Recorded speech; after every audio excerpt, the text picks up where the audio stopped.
guys, welcome back to my YouTube channel. This is me Anshika this side and I welcome you all to my brand new video. This video is yet another study vlog and we will be seeing what I study in a day. So without any further delay, let's get started. Okay so सबसे पहले मैं उठ तो गई थी बहुत जल्दी, मतलब 4:23 में उठ गई थी, जबकि यूजुअली मैं इतनी जल्दी उठती नहीं हूँ। बट मेरा प्लान था स्पेशली, तो मेरा प्लान ये था कि मैं कुछ कॉन्सेप्ट्स को रिवाइज़ कर लूँगी या फिर कुछ प्रैक्टिस कर लूँगी या फिर कोई एक वीडियो देख लूँगी कोई लेक्चर का, मतलब कोई टॉपिक से रिलेटेड, और उसके बाद में फिर मैं अपना व्रत को खोलूँगी और उसके बाद में मैं चली जाऊँगी स्कूल।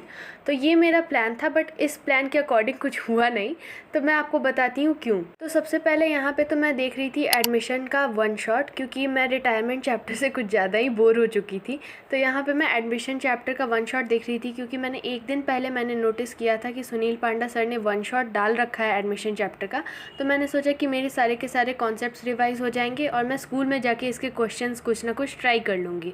बट ऐसा कुछ हुआ नहीं, मेरा फिर मूड चेंज हो गया, क्योंकि फिर मैंने सोचा कि रिटायरमेंट वाला चैप्टर ही पहले कंप्लीट कर लेते हैं, क्योंकि एडमिशन वाला चैप्टर तो पहले भी हमने कर रखा है, बट रिटायरमेंट वाला चैप्टर एकदम नया है और हमें कुछ पता नहीं है कि आगे वाले कॉन्सेप्ट्स क्या हैं, और मैंने फिर मतलब पहले से पढ़ रखा नहीं है।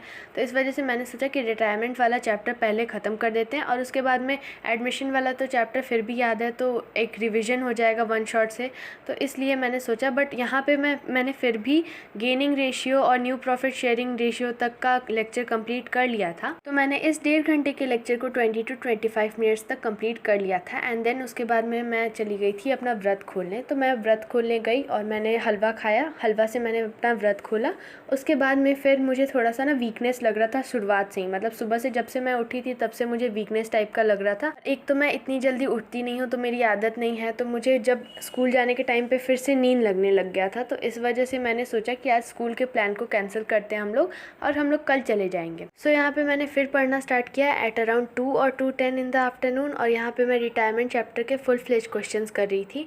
तो ये ऑनेस्टली बता रही हूँ, मेरे से हो नहीं पा रहा अभी फुल फ्लेज क्वेश्चंस, क्योंकि कुछ ना कुछ कहीं ना कहीं मैं इस चीज़ को एक्सेप्ट करती हूँ कि मेरे बेसिक्स 11th क्लास के कुछ वीक हैं, क्योंकि मुझे अच्छे से ये नहीं पता है कि जैसे जर्नल से लेजर पोस्टिंग कैसे करते हैं, और उसके बाद में प्रोविज़न फॉर डाउटफुल डेब्ट का मतलब उसके बारे में अच्छे से पता नहीं है। तो इसके वजह से मुझे अभी थोड़ा सा दिक्कत हो रहा है, और इसीलिए मैं बीच बीच में इस लेक्चर को छोड़ करके अपने डाउट्स को सॉल्व करने जा रही थी। बट मुझे ऐसा कोई भी एक भी वीडियो नहीं मिला जिससे मेरे सारे डाउट्स क्लियर हो पाए। अभी तो ना जो मेरे बेसिक्स वीक हैं उन्हें मुझे स्ट्रॉन्ग करना है, तब जाके शायद मेरे से क्वेश्चन सॉल्व होने लगेंगे।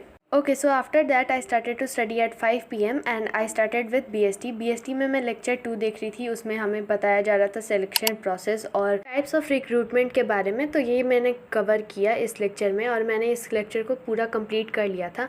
तो मैं ऑनेस्टली बताऊँ तो मुझे प्लानिंग और मतलब स्टाफिंग दोनों सही लगती है। मतलब स्टाफिंग तो कुछ ज़्यादा ही ईजी है अभी तक, जब तक मैंने ये टॉपिक कर रखा है, तो मैंने अभी तक नोटिस किया है कि स्टाफिंग ईजी है।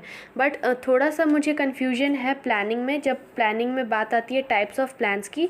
और उसके बाद में जो ऑर्गेनाइजिंग चैप्टर है वो तो भाई मुझे पूरा का पूरा ही हार्ड लगता है, मतलब बहुत ज़्यादा, मतलब उसमें बहुत ज़्यादा कॉम्प्लिकेशंस है। और मुझे सबसे टफ चैप्टर अभी तक का BST का वही लगता है।